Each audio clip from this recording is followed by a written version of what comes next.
O que condena Nicodemos não foram os hábitos. A natureza de Nicodemos descende da natureza de Adão.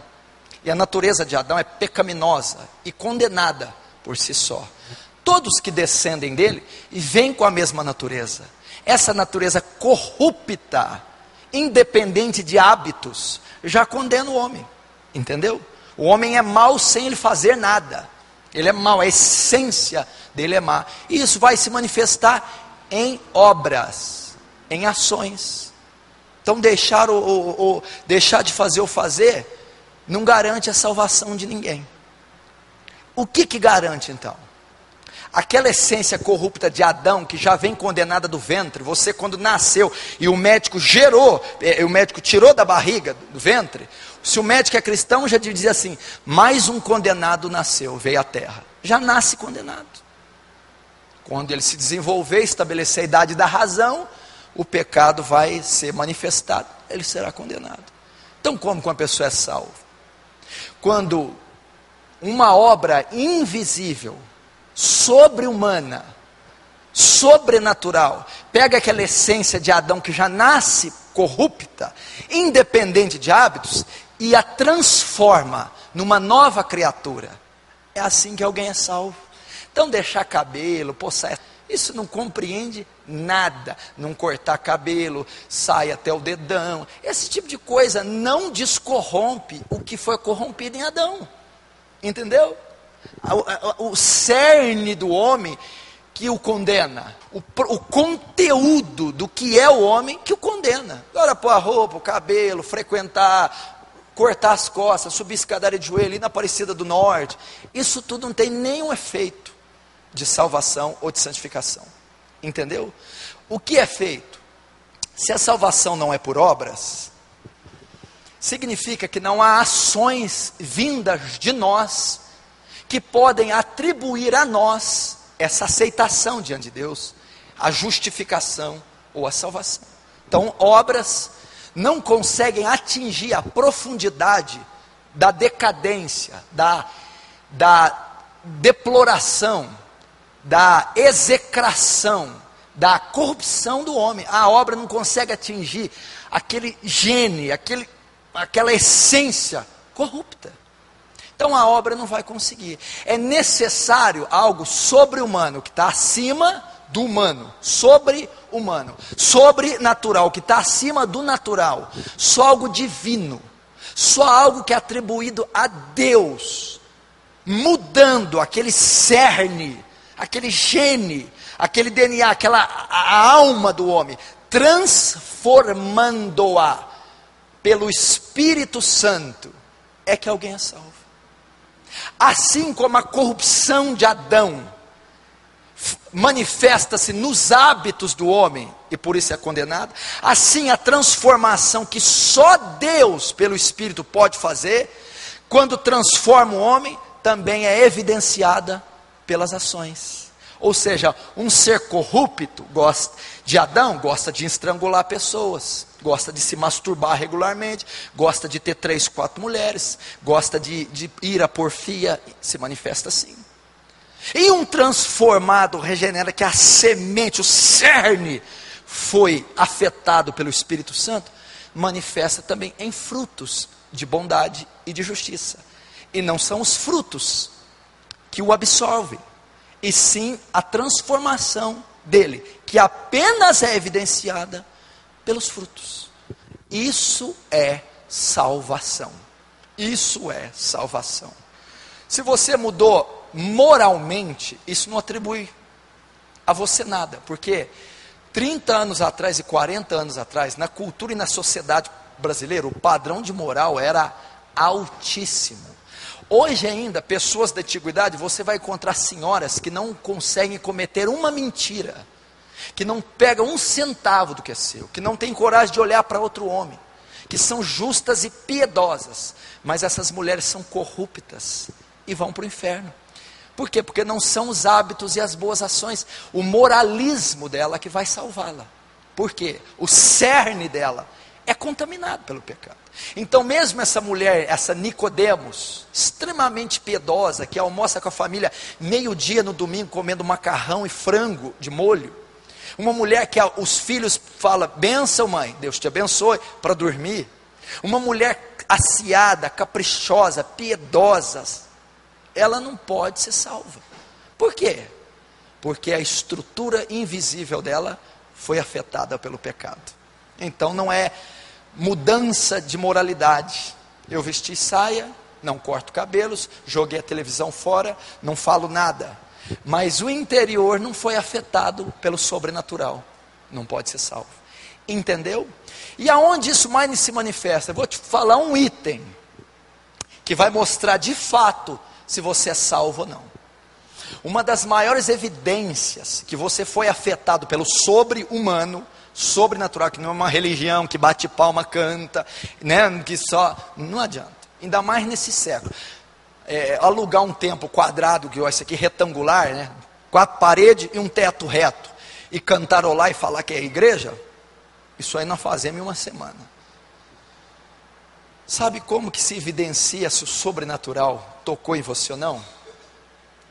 Numa das áreas mais fortes do homem, na vontade, no poder de volição, na livre escolha, livre arbítrio, vontade. Se você está na igreja, não faz um monte de coisas, mas tem vontade de fazer, é um sinal que você não foi transformado pelo sobre-humano, e a sua essência ainda é a de Adão, corrupta, e é um sinal que você está condenado. Veja bem, o pecado não vai ser computado por fazê-lo ou deixar de fazê-lo. E nem a justiça é computada, ou atribuída, ou contada, quando você não faz, ou quando você faz um ato de bondade, ou deixa de fazer. Não. O problema não é parar de pecar. O problema é não gostar de pecar. O fato de eu estar 50 dias sem cometer um pecado, não significa que faz 50 dias que eu odeio o pecado. A mulher está de saia, de cabelo, não faz nada. Então ela é salva? É uma evidência da transformação? Não. A evidência é se ela não gosta mais de fazer, não se ela deixou de fazer. Porque ela pode ter deixado de fazer, mas ainda gostar de fazer. A vontade não foi afetada. Não assisto pornografia, não fico com menina, não uso roupa natural. Mas morro de vontade de fazer, mas não faço porque é pecado. O pastor, olha, a gente vai para o inferno. Não foi transformado. É legalismo, é farisaísmo, é islamismo, é budismo. Entendeu? A pessoa não adianta. Então ela mudou padrões, ela elevou os padrões morais, só. Mas o cerne, por exemplo, eu era ímpio, eu adorava cachaça, eu adorava pornografia, atingir o orgasmo de maneira ilícita, chegar no ápice do prazer. Eu gostava de baladas, eu gostava de ser ovacionado, enaltecido, glorificado, meu alter ego, gostava. Se eu converti, se eu fui tocado pelo poder do Espírito Santo, e o meu cerne adâmico mudou, eu não só deixei de fazer, eu abomino pornografia, eu não gosto, eu abomino o seu centro das atenções, eu abomino o sexo ilícito, eu não gosto mais. Eu não só deixei de fazer, eu não tenho mais prazer. Agora, se eu deixei de fazer, mas ainda gosto, eu não me converti. Não aconteceu nada. Parar de fazer não é sinal de mudança. Mudança é parar de sentir desejo pelo corrupto. Por quê? Porque a conversão, o que ela significa? A troca das naturezas. A inversão das naturezas. O câmbio das naturezas. Na cruz, o que Cristo fez? Assumiu nossa natureza. se fazendo pecado, correto? Então essa podridão que somos nós, foi lançada na cruz. Na nossa conversão, nos apropriamos da sua natureza, através do Espírito Santo. Como é que alguém pode deixar de gostar desse tanto de coisa que você falou? Quando atingimos a natureza de Cristo, numa conversão genuína, Cristo gosta de fumar, Cristo tem prazer na mentira, falcatrua, fraudar, olerite, mentir, picareta, trambiqueiro, safado. Não tem jeito. Nós trocamos de natureza, a nossa corrupta foi com ele, a divina moral passou para nós. Se isso não aconteceu, e a trombeta soar agora, nós vamos ver quem vai e quem não vai. Quando eu estava no mundo, eu queria, agora que eu converti, Deus vai me ajudar a ter ela. Eu tinha uma vontade no mundo, agora eu vim para Cristo, eu tenho a mesma vontade e ainda uso Cristo para Ele me dar. Então não houve conversão. Pastor, mas a gente não pode ter coisa boa? Pode, mas a luxúria, a avareza, quando alguém converte se perde, os valores se alternam. Nós não passamos a valorizar o que o olho vê, mas o que o olho não vê. Não atentando nós para as coisas que se veem, mas para as que não se vê. As que se vê são passageiras, as que não se vê eternas. Eu quero pegar uma BMW e ir para a praia, ter uma namorada linda, passar um réveillon em Paris debaixo. É legal quando é consequencial, mas não é mais um sonho da alma. Por quê? Porque na minha conversão o valor se inverteu, não tem mais desejo dessas, são coisas obsoletas, subjetivas, secundárias. Minha alma mudou. Eu não consigo ser um devasso mais, um imoral, um iracundo, insubmisso a pai e mãe, desobediente a marido, frio, grosseiro. Entendeu? Vontade. Está dentro da igreja? Está buscando a Deus para realizar os desejos que tinha no mundo? As vontades que tinha no mundo? Não houve conversão. Quando que a conversão se evidencia?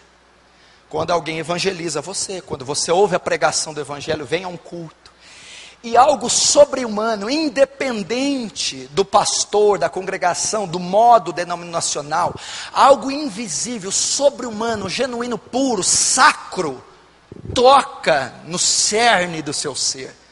Uma convicção da sua depravação vem a você. Uma convicção que você está caminhando por uma vereda nociva, por uma vereda sombria e escura, uma vereda que levará à morte. Quando vem uma convicção que seus hábitos são todos nocivos, maus. Quando você tem uma convicção que necessita de mudar de pensamento, visão, hábitos, ações e principalmente a vontade. E quando esse sobre-humano toque, você sente o desejo de deixar aquilo. Muda seus valores, é acometido por algo invisível, quebranta-se, chora, prantia e deseja imediatamente uma mudança de vida. Isso é conversão. Se isso não aconteceu, é catolicismo sem margem. Você pode ir para aquela outra, muçulmano, usar uma touca de crochê, um kippah, ser um judaizante. Essa é a diferença do cristianismo.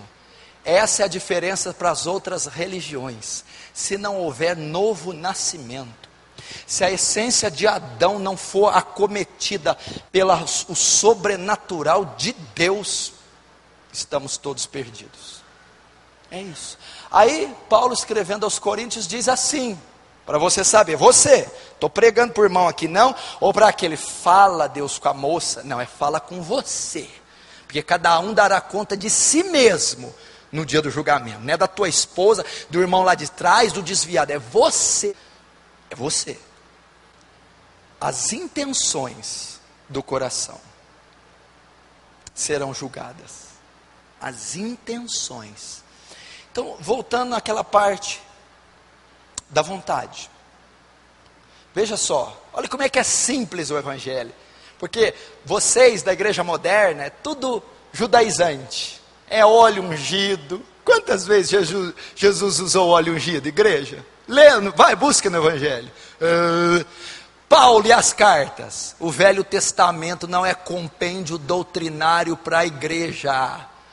O fim da lei é Cristo. Ritualismo, coisas físicas, palpáveis, não funcionam na graça. É só coração na graça, meu filho.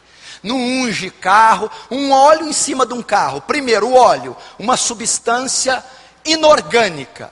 Carro, outra substância inorgânica. O que tem de místico entre um e outro? É um carro, uma lata velha. E o óleo é outra coisa subjetiva. O que um vai fazer para o outro? Isso não existe. Ungir carro para o carro ficar santo.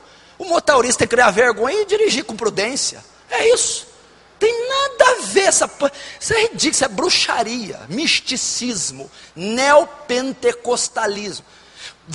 Como é que é a ótica da graça? Qual que vale mais, ungir o carro ou o motorista que estiver dirigindo ser santo e obediente a Deus? Qual que vale mais, ungir o carro ou ter carteira de habilitação e ser prudente no trânsito? Então não tem, a unção não quer dizer nada. Mesma coisa, unge meu filho, unge minha vida, unge minha casa, unge meu casamento. O marido e a esposa ser prudentes, obedientes, retos e honestos, ou o óleo em cima da pecaminosidade? O cara é safado, sem vergonha, eu vou ungir. O que vai mudar? Então vamos acordar para essa coisa judaizante. Ato profético, volta da casa, orar a tal hora da madrugada. Jesus de Nazaré, não sejais como meninos, levados ao redor de todo vento de doutrina. Menino, gente, criança. Não tem nada disso. Entra no teu quarto, dobra o joelho, acabou a parada. É ali que resolve a parada. Não tem mais conversa. Lê teu livro sagrado e não tem mais conversa. Então voltando, olha como é que é a graça simples. Como é que você vai ser julgado?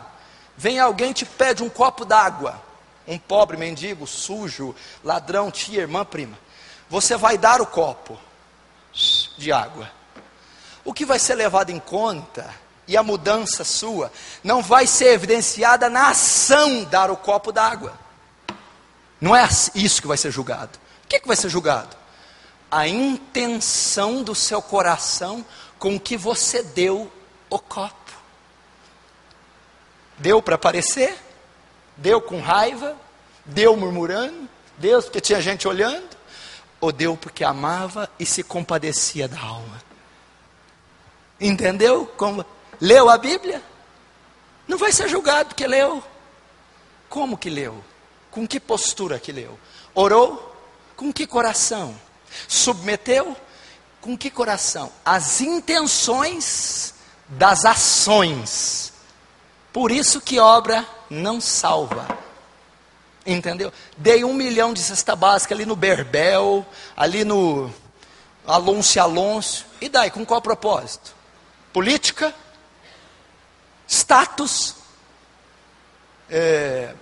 obrigação ou piedade das pobres almas? Ou compaixão das mesmas? Viu como é que é a graça? Porque que não é a obra, não é o ato. Por isso que Jesus condenou os fariseus. Por isso que a gente chama algum irmão, você é fariseu. Por quê? Você está fazendo, mas a intenção desse fazer é errada. É errada. Isso é farisaísmo. Não são as ações. Deus, e não importa quanto você ofertou, dinheiro, o que você fez. Nada disso é relevado. E sim a intenção com que você fez. Isso é graça. Por isso que Jesus fala daquela oração do publicano, do pecador, qual que foi justificado. Ele fala das esmolas, não toquei trombeta quando dá, não sabe a mão direita, a esquerda que fez a direita. E vai. Quando os irmãos ofertaram, e a viúva pobre veio, não pode dar mais, papapá. Jesus parou. Vocês deram muito, mas vocês deram do que sobraram. A intenção de vocês foi um sacrifício coxo.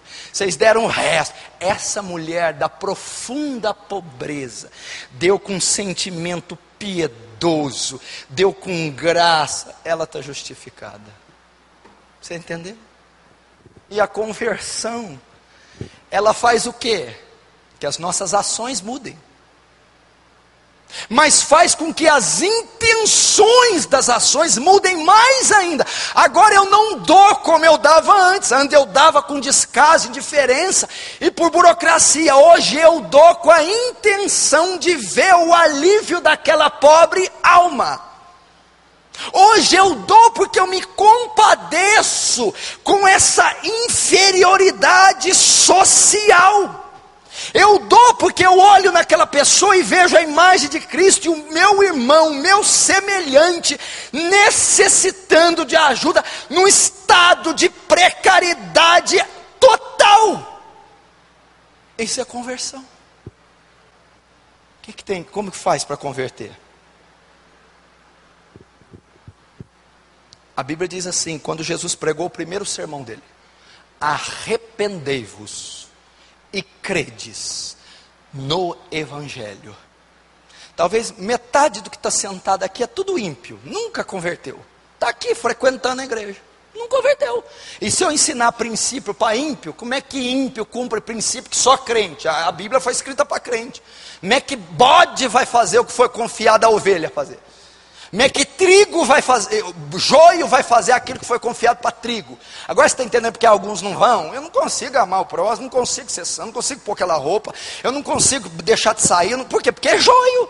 Joio não consegue fazer coisa que é só trigo que faz. Bode não faz coisa que foi restrito para a ovelha foi transformada, tem valores, vontade, mudou, tem outra mente, mudou tudo. Então a ovelha submete a doutrina e princípio que foi destinado para a ovelha. Agora você está entendendo por que tem gente que não adapta ao perfil bíblico? Porque é bode, é ovelha, é joio. O que compreende ser bode e ser joio? Ímpio, condenado. Quem não foi transformado e ainda é corrupto em Adão. Quem não nasceu de novo e não teve o sobre-humano, que não é religião, cantoria, o sobrenatural, invisível, acometeu esta alma corrupta e ela se transformou sobrenaturalmente. E o que tem que fazer para esse joio virar trigo? E não ensinar esses joios ser trigo. Não adianta ensinar, tem que transformar o joio em trigo. Pegar esse bode e transformá-lo em ovelha. Não levá-lo a ser ovelha, não vai ser. E o que Jesus disse? Vai apartar no último dia as ovelhas dos bodes. Isso está falando de igreja. O ímpio está julgado e condenado. Quando ele for apartar bode de ovelha, ele está falando da eclésia. Quem está dentro da igreja e é bode dentro da igreja. Lembra da parábola do joio? Foram plantados juntos. Foi semeado na igreja o joio. E só vai ser retirado no dia da ceifa. Então Paulo diz: examine-se, pois, o homem a si mesmo, para ver se está na fé. Examina a tua vida. Olha para ela à luz da Escritura. Você quer saber o maior livro que evidencia se alguém é crente ou não? Tem um livro na Bíblia que mostra todas as evidências de um salvo ou não salvo. Se você estudar esse livro, você vai saber se você é salvo ou não. É a primeira carta de João, 1 João. Lá mostra as evidências de um verdadeiro salvo e de um verdadeiro não salvo. Se você atingir, se você atender as necessidades de 1 João, você é salvo. Se você não atender às exigências daquela carta, você não é salvo. 1 João. E lá dá algumas características, eu vou te dar. Primeiro, se dissermos que estamos na luz e aborrecermos nosso irmão, até agora estamos em trevas, e elas nos cegaram os nossos olhos, e não sabemos para onde vão. Se dissermos que somos salvos, convertido, nascido, transformado pelo Espírito, e nós aborrecermos, termos ódio, contenda, rancor, vingança, falta de perdão contra o nosso semelhante, nós não somos salvos. Primeira evidência de um transformado pelo Espírito de Deus: ele não tem barreiras com seu semelhante. Não há ódio pelo seu próximo, contendas, porfias, emulações, vinganças, fofocas, pelejas contra o seu semelhante, seja ele quem for. Se você nutre ódio, desejo de vingança, barreiras com familiares e outras pessoas, você não está na luz, não é salvo. Segundo, o que é nascido de Deus não peca. A Bíblia diz isso. O que é nascido de Deus não peca e o maligno não toca. Segunda evidência, não tem o pecado como prática de vida. O que é nascido de Deus, o que é salvo, o que vai ser salvo no arrebatamento, o que vai para o céu, não tem o pecado como estilo de vida, como habitual. Um salvo peca, um salvo cai, um salvo falha, mas é habitual, é prática, é estilo de vida o pecado. Não pode, impossível, não tem jeito. Um salvo não mente regularmente. Um salvo não contende regularmente. Um salvo não tem lugar para rancor. Um salvo não é imoral, não pode ser, é impossível, não tem jeito. Porque a mente dele é a mente de Cristo, e a mente de Cristo não é imoral. Um salvo não tem rancor, ressentimento, ira. Porque o coração dele detém o fruto do Espírito. Não tem o pecado. É salvo, mas é sensual. É salvo, mas é caloteiro. É salvo, mas é desonesto. É salvo, mas fornica. É salvo, mas é pornográfico. É salvo, mas fala palavrão. É salvo, mas não é salvo. Não é salvo. Nunca viu o Espírito Santo na vida. Está enganando a si próprio. E no dia do juízo vai tomar um tapa na cara e vai ser lançado de cabeça para baixo para o largo ardente de chamas. Não é salvo, bem, é missa que você faz, é missa, é nome do Pai, é frequentar um cubículo, um lugar quadrado desse. Não teve uma natureza que virou do avesso e foi descorrompida pelo Espírito de Deus. E engana-se você que acha que pecado é adultério, fornicação e pornografia. Eu não estou nessa linha. Nicodemos não tinha qualquer evidência desse tipo de pecado. Orgulho, pessoa altiva, autossuficiente, soberba, austera, arrogante. Pecado. Como é que um filho de Deus, aprendei de mim, Jesus, que sou manso e humilde de coração. Se o manso e humilde de coração é a marca da natureza de um salvo, o arrogante não é salvo. Não tem o pecado como prática de vida. Não pode mais pecar, a natureza mudou. Eu vou dar um exemplo aqui do nosso guitarrista. Há 5 meses atrás, esse jovem tocava numa banda do mundo. Ele tocava músicas de rock como Ozzy Osbourne, Guns N' Roses, Pink Floyd, Iron Maiden. Ele era católico praticante. Um dia ele foi convidado a um culto e ele ouviu o evangelho da graça e o julgamento de Deus contida nesse sermão. E aquilo impactou, penetrou nas entranhas dele. Era uma pessoa que tinha uma vida devassa, que tinha o pecado como estilo de vida, a mentira como estilo de vida, a injustiça como estilo de vida, e tinha prazer na injustiça. Mas quando ouviu o evangelho da graça e o sobrenatural penetrou nesse coração, começou a haver uma mudança. Eu passei a discipular ele e trabalhar a conversão dele todas as terças-feiras, 5 horas de estudo. Então nesse trabalhar o Espírito Santo foi convencendo-o. E foi mudando a sua vontade, o seu interior. E o que ocorreu? Ele começou a deixar as práticas. Deixou as roupas de roqueiro. Deixou as amizades. Deixou o sexo ilícito. Deixou certas coisas. Faltava a banda ainda. Então ele ainda foi tocar e foi ensaiar. De repente, em um dia de ensaio, eles estavam ensaiando uma música do Pink Floyd. E durante esse ensaio, tocando essa música, ele começou a sentir depressão. sentir mal, sentir nojo da música, nojo do ambiente. Olhou para o céu dizendo: Deus, o que eu estou fazendo aqui? Não tem ninguém aqui, Senhor, pensando no Senhor. Quando a conversão dele se evidenciou, não foi quando ele deixou de fazer, não foi quando ele veio para a igreja, foi quando aquilo que ele amava, Pink Floyd, rock and roll, depravação, pecado, depois de ouvir o evangelho, de ser tocado pelo sobrenatural, ele passou a odiar, sentir depressão. Isso é conversão.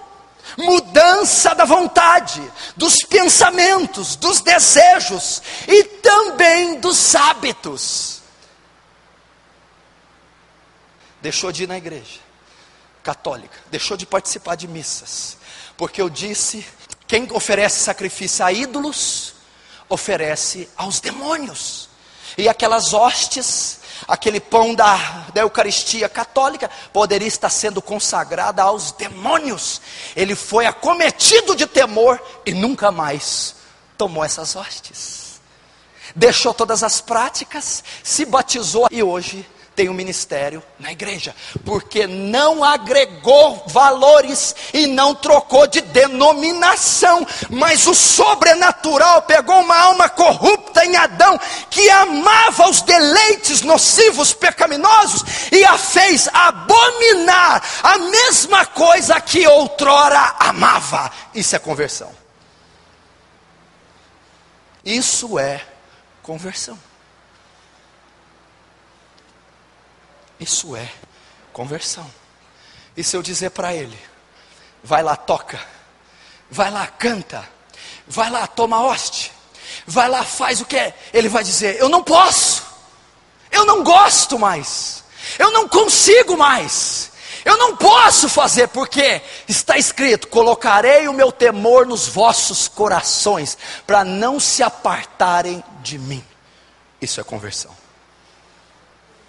Entendeu? Pai, gente dentro da minha igreja mesmo, tão indiferente. Meu Deus do céu. Jovens que não sabem nada de Deus. Meu Deus do céu, famílias perdidas. Se você tivesse consciência do estado que está a terra, você não ficava nessa vida, meu irmão. Você não ficava do estado que está, meu irmão. Meu irmão, é uma curva, meu irmão, uma passagem de nível sem barreira, tu capota e adeus para a esfera terráquea, meu irmão. Adeus, meu irmão, uma veiazinha entupida, um infarto fulminante, um derramezinho e você entreva até morrer e definhar. Aí é tarde demais, igreja. A Bíblia diz que a nossa vida é como um vapor que esvanece. A Bíblia diz que nossos anos passam como um conto ligeiro, é muito rápido. Billy Graham disse em toda a sua caminhada: o que o senhor tem para deixar, Billy Graham? A brevidade da vida. Eu nunca achei que ela ia passar tão rápido. Outro dia você tinha 15, 12, 25, 30, olha hoje, irmão. Está passando e os anos estão aí. E a Bíblia diz que o último inimigo a ser vencido é a morte, mas ele ainda não foi vencido. Como um buraco negro, ele está tragando crianças, adolescentes, jovens, adultos e velhos, levando-os para o sepulcro, matando. Leonard Ravenhill disse: a coisa mais séria que temos que tratar são com as almas eternas. Sabe quando você fica esperando o exame se é positivo ou negativo? Sabe quando você fica à mercê de um processo se vai dar condenação ou absolvição? Não deve ser esse sentimento que rege o seu coração diante do trono, da trombeta, suando, e você pondo a roupa bem: esposa, tarde demais. Filho, a mamãe vai amanhã, filho, o papai vai. Tarde demais, papai.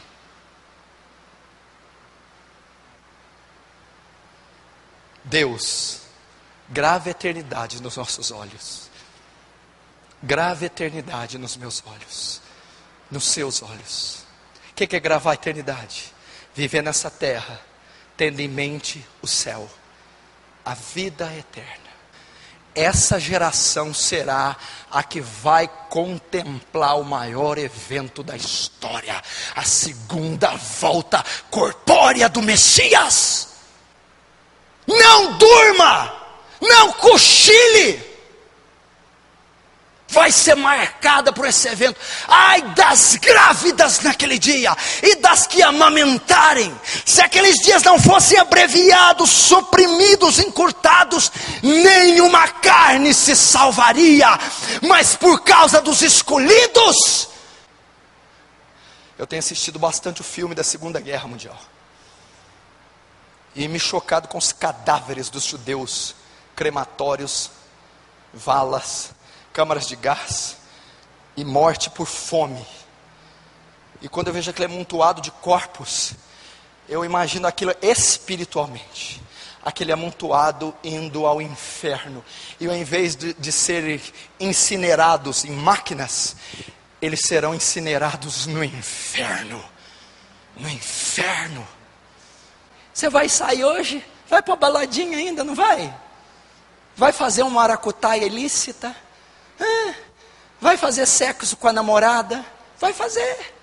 Você ainda não, está resistindo. Talvez seja tarde demais. Talvez seja tarde demais. Talvez seja tarde demais. Pastor, o que está faltando? Lágrimas. Lágrimas. Lágrimas.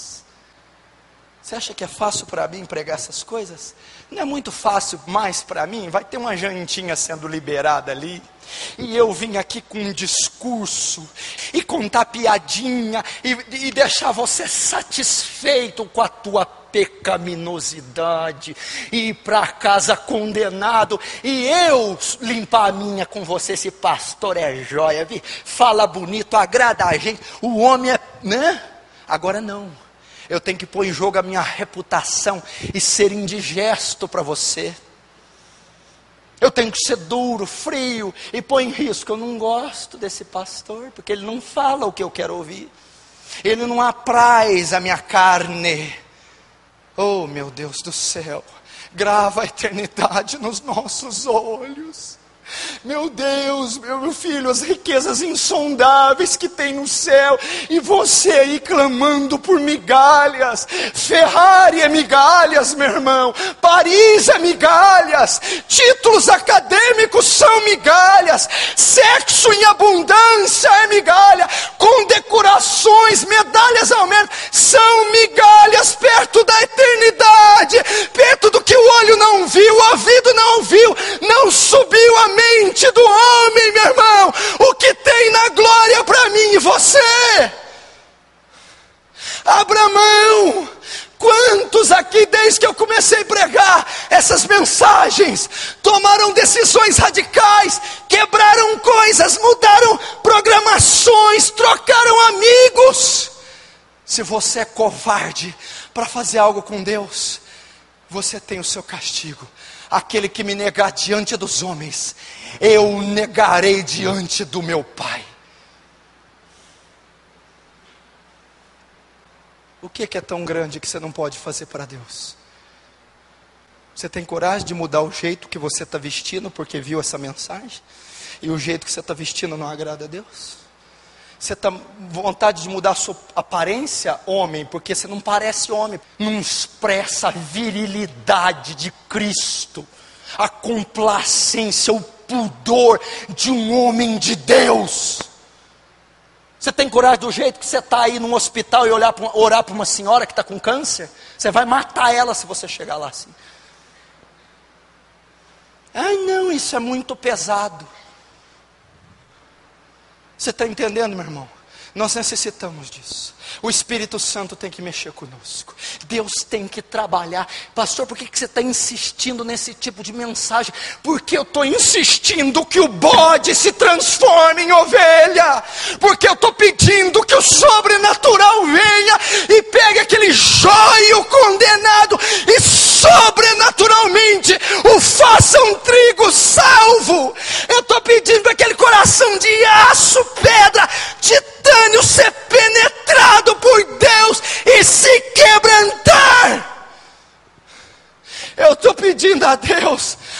chegar diante do trono, dos portões de pérolas, com a aliança do Calvário toda atrás de mim, remida, salva e glorificada. Olha para a tua vida. Primeiro, a nossa vida.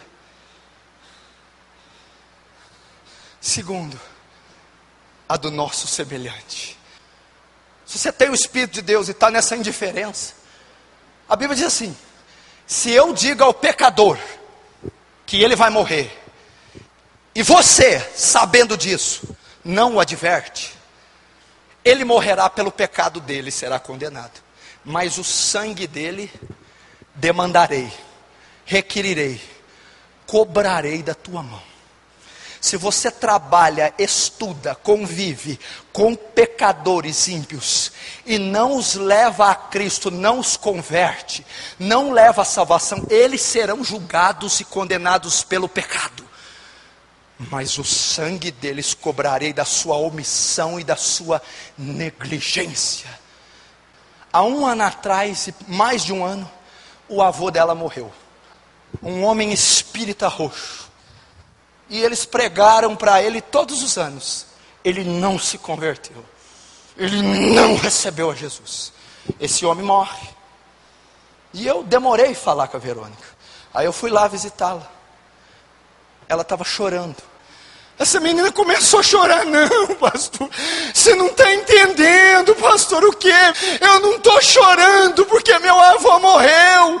E eu disse o quê? Eu não estou chorando porque ele morreu. Eu estou chorando porque eu sei onde ele está agora.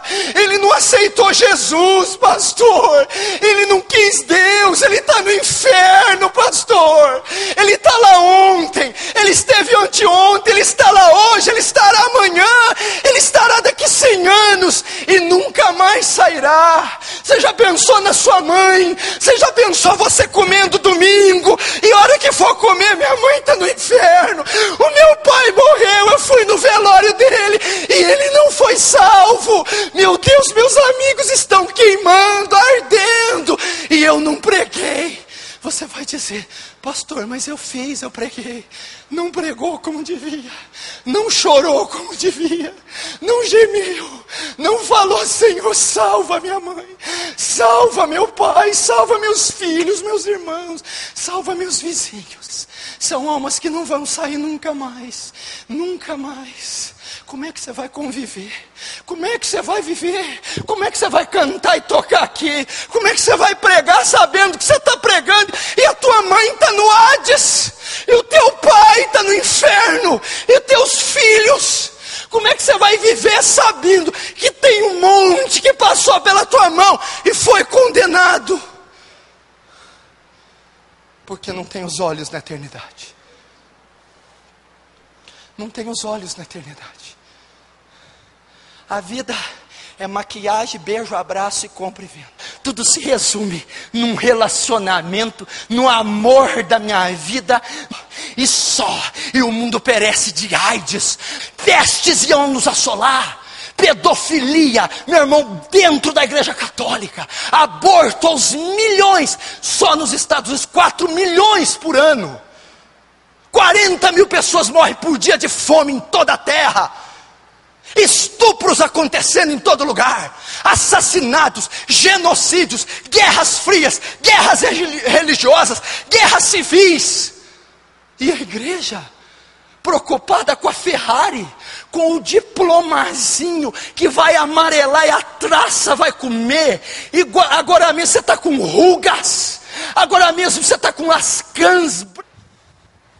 Senhor, boas obras, presente, apartai de mim, maldito. Senhor fariseu, presente, apartai de mim, maldito. Senhor autojustiça, autossuficiência, presente, apartai de mim, pecador arrependido, remido pelo sangue de Jesus, presente, vinde, bendito do meu Pai, vinde para o descanso eterno.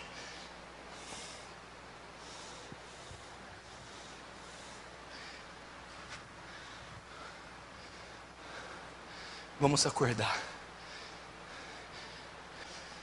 Busca saber na crise do Oriente Médio. Israel, Rússia, Irã. Busca os sinais da natureza. Teve um terremoto agora nas Filipinas. Agora. Busca sobre os evangélicos. Veja as bizarrices que esses filhos de Satanás estão fazendo em nome de Deus. Vê o que eles estão fazendo. Olha na natureza. Olhar para a figueira, Israel. Olha para o Vaticano e para o islamismo, as duas maiores potências religiosas do globo. Veja o que eles estão tramando. Você vai ver que Jesus está às portas. Você vai ser acometido de temor. Você vai mudar seu conceito. Meu irmão, quando eu vim para Jesus, eu andava com as pessoas mais ricas dessa cidade. Os filhos dos donos de tudo que você imaginar. Nós fazíamos churrasco de segunda a segunda, piscina, jogos. Andava em carros importados, passeios e festas das mais. Conhecia todos os drogados e malacos dessa cidade, porque eu também andava com a classe C e D. Era um devasso. Quando eu converti, esse povo levou um choque. A minha conversão foi tão abrupta, tão contundente, foi uma transformação tão radical, que esse povo achou que eu estava louco. Eu mudei tudo. Eu deixei tudo e todos. Eu nunca mais fui uma balada, nunca mais fumei um entorpecente, nunca mais ingeri álcool, nunca mais me prostituí, nunca mais fiz coisa alguma. Mudei minhas vestimentas, meu linguajar, meu cabelo, os lugares que eu frequentava, as amizades, meu coração, meus valores, minha vontade. Eu sumi. Nunca mais, 13 anos, que com o dedo de fogo ele escreveu suas leis na minha alma, nas tábuas do meu coração. Já estive cansado, desanimado, até pensando em desistir da obra. Mas do homem de Nazaré, jamais, jamais. O que você vai fazer? O que você vai fazer?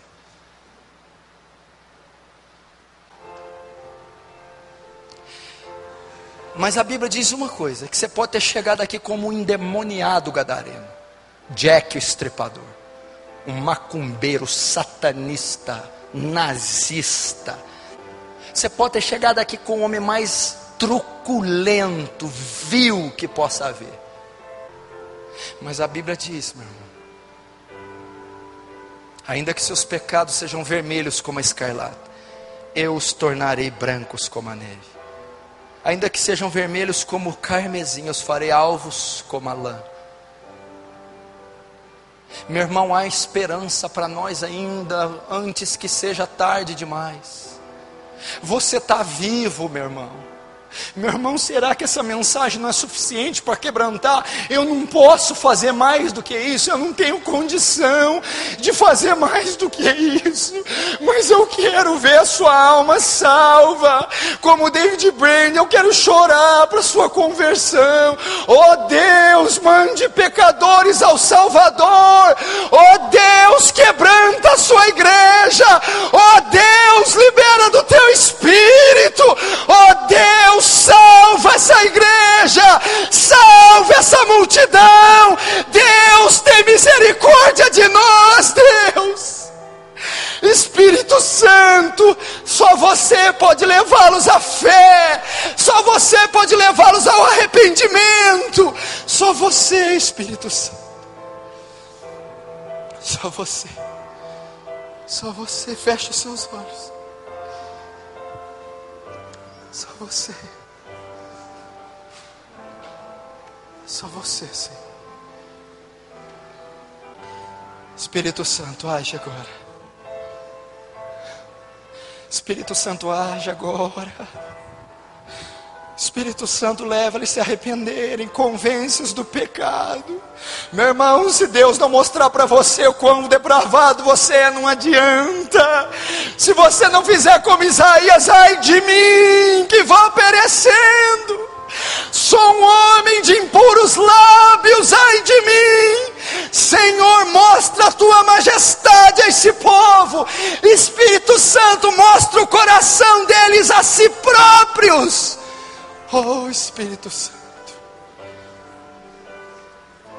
Oh Espírito Santo.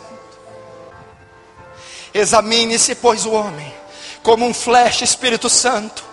Coloca a vida de cada um na sua mente, a sua infância, a sua adolescência, a juventude, suas particularidades, individualidades. Coloca toda a vida do teu povo nas suas mentes. Examina a sua vida, igreja. Examina seu relacionamento, sua profissão. Examina sua moral, sua conduta. Examina sua família. Examine-se a si mesmo. Eu quero que você se ajoelhe, feche os olhos e entre na dimensão do trono de Deus, e diante daquele trono derrame sua lamentação, os seus pecados, peça para a convicção de tomar e diz: purifica minha alma impura, perdoa-me a iniquidade que ultrapassa o céu, salva-me, Deus.